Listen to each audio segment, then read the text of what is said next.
Karena kalau diteliti itu para ulama-ulama hadis, para ulama-ulama fikih, para ulama itu ya mayoritas itu orang-orang Asy'ari Maturidi dalam bidang akidah 50 itu.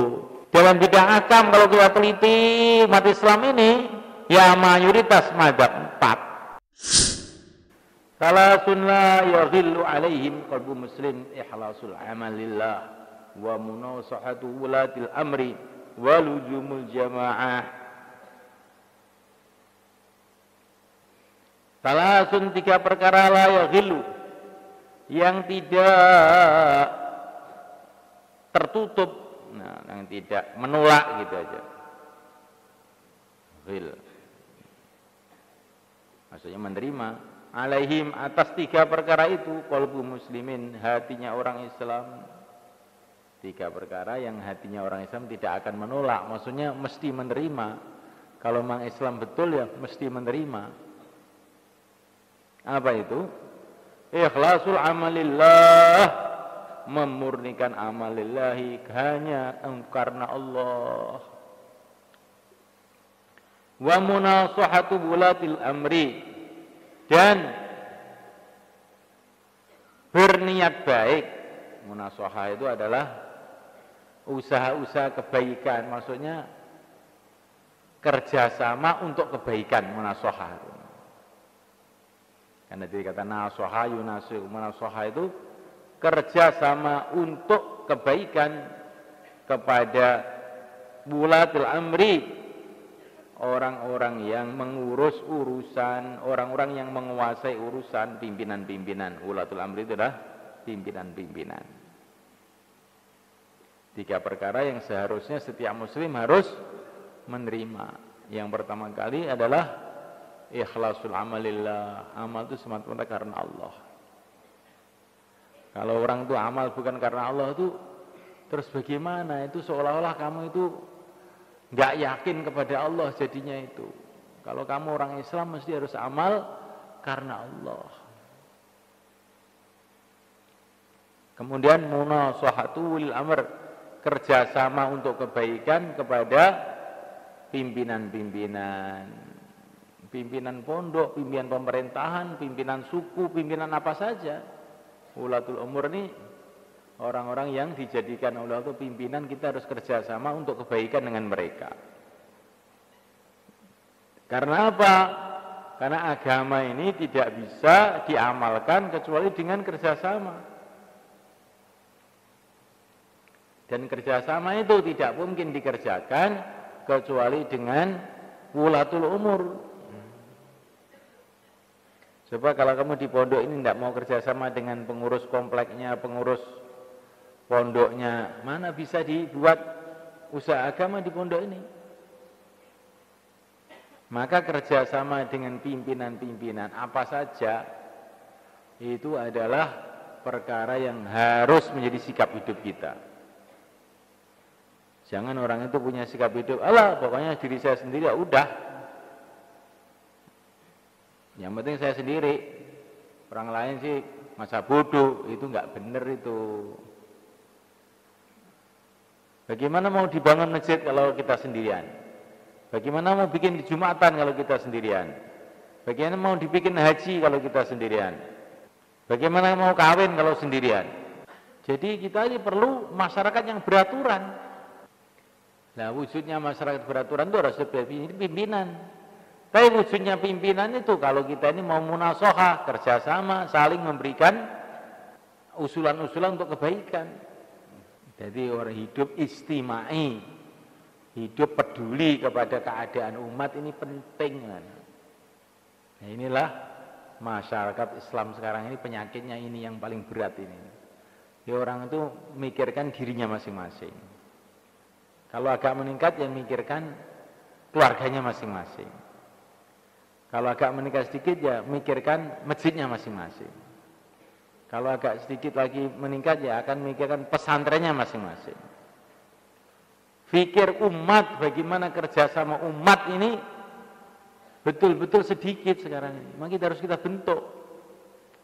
Di rumah kita kerjasama, di masjid kita bikin kerjasama, antar pesantren kita bikin kerjasama, antara umat Islam seluruh alam kita bikin kerjasama. Jangan kita ini malah membuat perpecahan. Bagaimana mau dibikin madrasah kalau nggak ada kerjasama? Bagaimana mau dibikin dakwah kalau nggak ada kerjasama? Apa saja kebaikan itu memang sudah menjadi ketertiban Allah di muka bumi ini harus ada kerjasama. Waluzumul jamaah, dan menetapi jamaah. Maksudnya jamaah sini adalah kumpulan orang Islam. Jadi ini kalau zaman dulu ini ya sudah jelas maksudnya jamaah itu. Maksudnya jamaah itu adalah masyarakat Islam yang dipimpin oleh Rasulullah SAW. Setelah Rasulullah wafat, jamaah itu adalah masyarakat Islam yang dipimpin oleh para khalifah Abu Bakar, Umar, Utsman, Ali dan seterusnya. Radhiyallahu ta'ala ajma'in. Tapi sekarang ini Jamaatul Muslimin, umat Islam yang punya pimpinan satu itu enggak ada. Maka kita ini harus tetap menetapkan diri kepada jamaah, luzumul jamaah. Terus caranya bagaimana? Nah inilah yang sedang kita usahakan mereka. Jadi kalau jamaatul muslimin yang dimaksud seperti zaman sahabat itu sekarang nggak ada. Umat Islam itu setiap kampung punya pimpinan masing-masing, setiap negara punya pimpinan masing-masing. Sehingga luzumul jamaah itu repot. Padahal ini termasuk perkara yang harus ada dalam kehidupan umat Islam. Harus hidup berjamaah. Berjamaah itu syaratnya harus punya pimpinan. Dan supaya antara pimpinan dan yang dipimpin itu ada hubungan, perlu harus ada musyawarah. Maka wa amruhum syura bainahum. Maka ati Allah wa ati Rasul wa ulil amri minkum. Umat Islam harus punya pimpinan. Dan pimpinan itu harus ada musyawarah. Barulah hidup berjamaah. Prakteknya zaman sahabat sudah dipraktekkan, zaman tabi'in, zaman khalifah sudah dipraktekkan. Nah sekarang ini terus bagaimana? Sekarang ini tidak ada jamaah seperti sahabat, tapi kita usaha membentuk jamaah sekarang ini kita ini. Maka bagaimana? Dibentuk musyawarah di rumah-rumah, bentuk musyawarah di masjid-masjid, dibentuk musyawarah di halqa-halqa untuk supaya umat ini secara bertahap-tahap menyatu. Sekarang ini baru kita ini usaha membuat jamaah. Dari segi praktek loh. Dari segi praktek bermasyarakat yang namanya jamaah. Tapi kalau dari segi akidah masih ada. Jamaah itu adalah orang yang amal agama, akidahnya, amalannya sesuai dengan Nabi dan para sahabat. Itulah jamaah.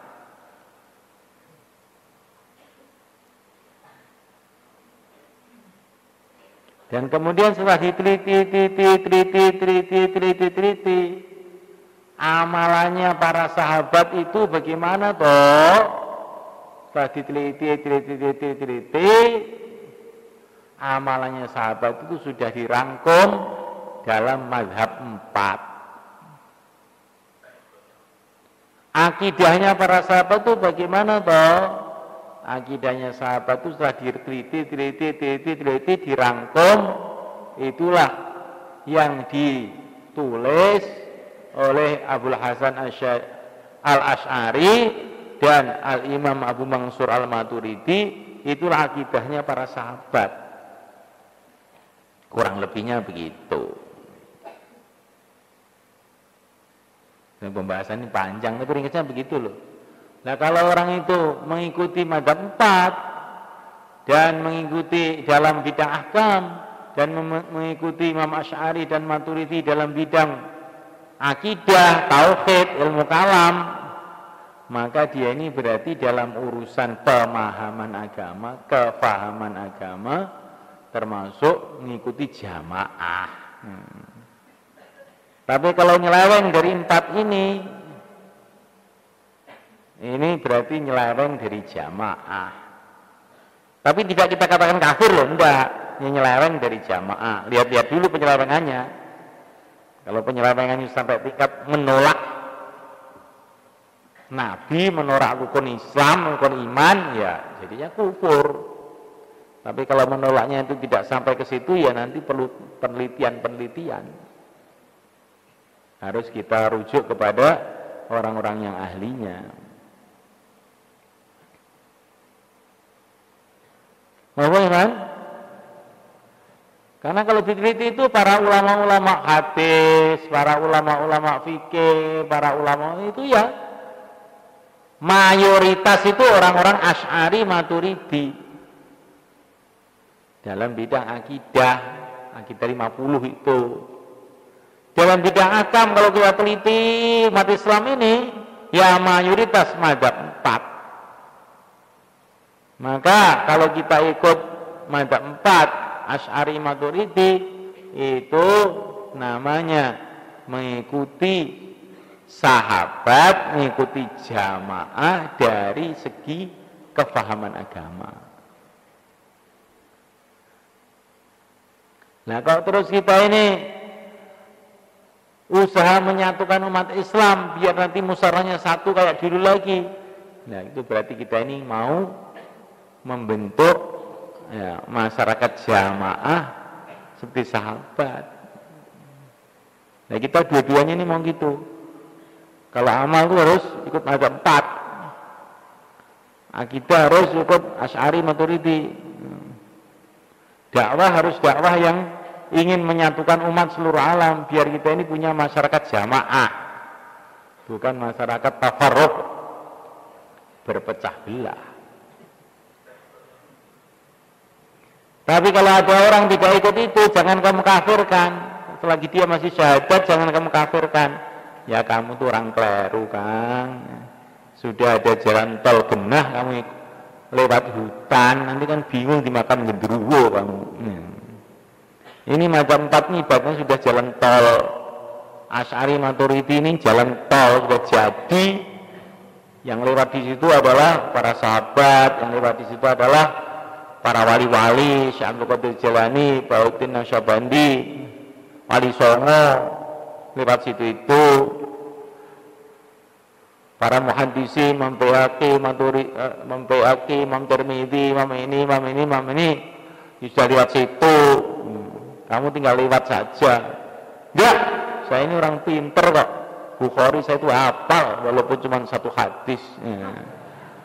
Dulu juga pernah menghafalkan walaupun tidak khatam. Maka saya mau ijtihad sendiri, menyimpulkan sendiri, nggak usah ikut Imam Syafi'i, boleh saja.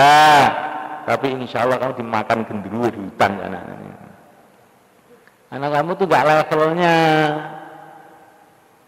Imam Nawawi yang hafal ratusan ribu hadis masih ikut Imam Syafi'i. Baihaqi begitu juga, Tirmidzi. Coba kamu baca dalam kitab Tirmidzi itu, mana ada? Menurut pendapat saya itu enggak ada. Yang ditulis itu pendapatnya fuqaha yang ada pada zamannya. Pendapat saya itu malah enggak ada. Imam Tirmidzi ini termasuk murid Imam Bukhari, tetapi juga Imam Bukhari banyak mengambil riwayat dari Tirmidzi. Nah, orang kayak begitu itu masih ikut Imam Syafi'i. Ibnu Hajar Al-Asqalani yang khatimatul huffaz, para hafid yang akhir yang paling terkenal, itu pun masih ikut Imam Syafi'i, enggak berani kasih fatwa sendiri. Ya kamu itu apa? Ya. Jadi orang yang tidak mau ikut mazhab itu sebetulnya orang yang tidak tahu diri, tidak tahu sejarah.